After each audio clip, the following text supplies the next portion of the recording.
Welcome, welcome. I'm super excited you're here with me today. My name is Cindy Lish, and I empower career changers and those transitioning back to the workforce to find amazing jobs that match their current why. Okay, let's get started. Today is part 2 of our 3-part series on impressing the interviewer.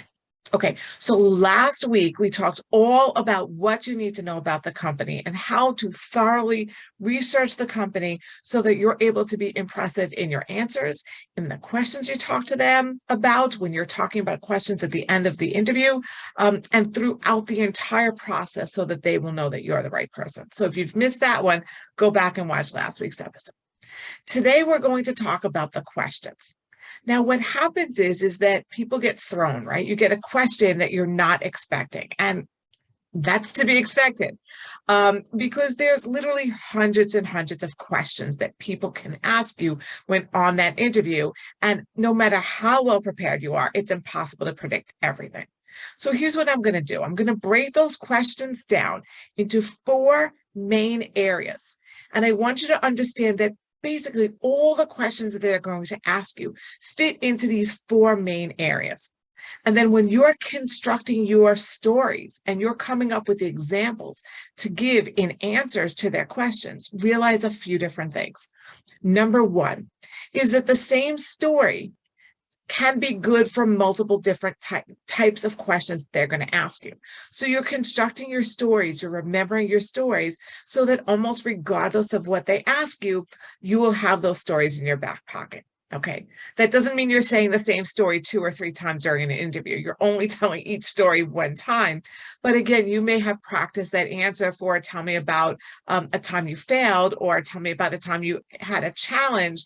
And then they're asking you, a difficult question on, maybe a time when you had to overcome an obstacle.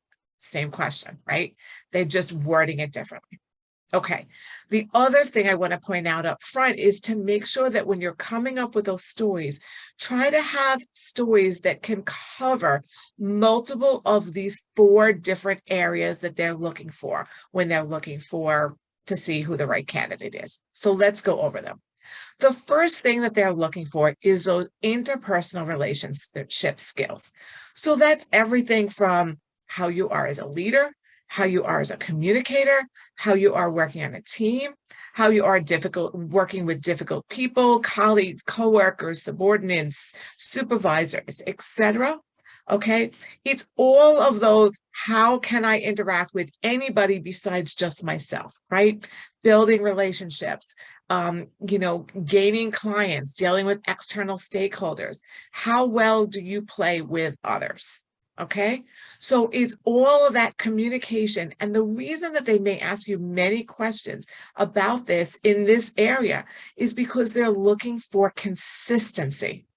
Okay, so if you are a great team leader and you're probably going to have to deal with people on your team that maybe are not pulling their weight, right? Not doing their job well, and you have to handle that. You're dealing with people on your team that are not getting along. How well do you handle that, right? You may have criticism. You may have other people giving you suggestions about your work. How do you handle that, right? So they ask you multiple questions in this area to show that you're the same person, for you to show that you're the same person when you're dealing with other people, right? That you have exemplary interpersonal relationship skills. Okay, so that's one area, is the relationship skills. Number 2, your management, your organizational skills. So how can you handle all those different things?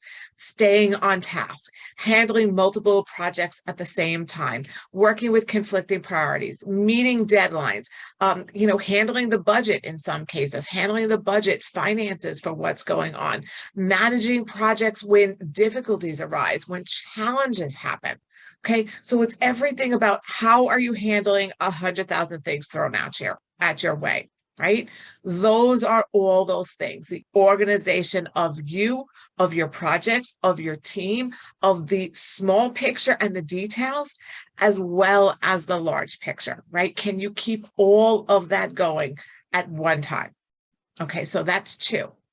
Number 3 is your hard skills. the actual ability to do this job. Can you do what this job is about? Okay, if you're managing teams, can you do that?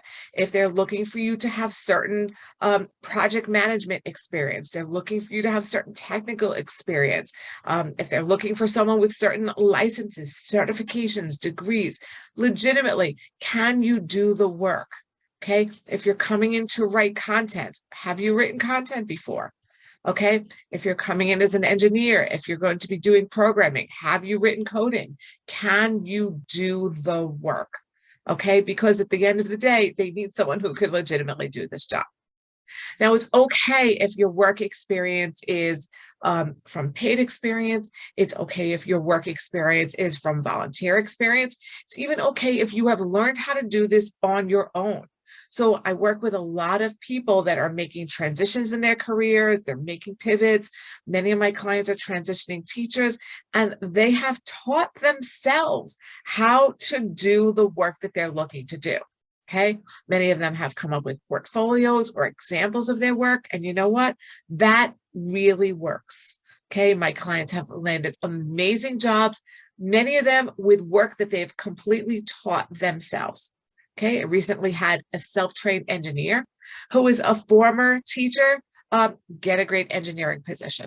I have many clients that have taught themselves instructional design. They have done content writing for their jobs, and they've taught themselves instructional design, put together a couple pieces, put together portfolios, landed amazing jobs. So you can't have the hard skills without having the work experience backing them up.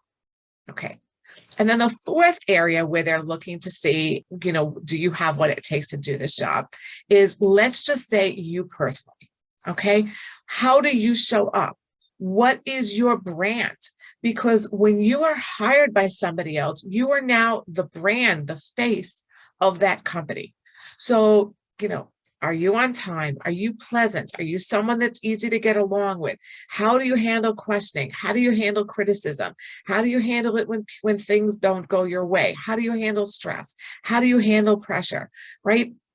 Do you have just the attitude that's going to work? You can teach people hard skills that they don't have, but you can't teach people to get along with other people.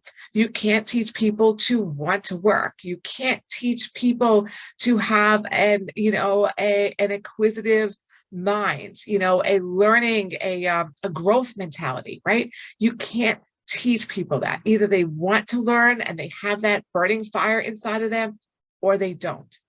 Okay.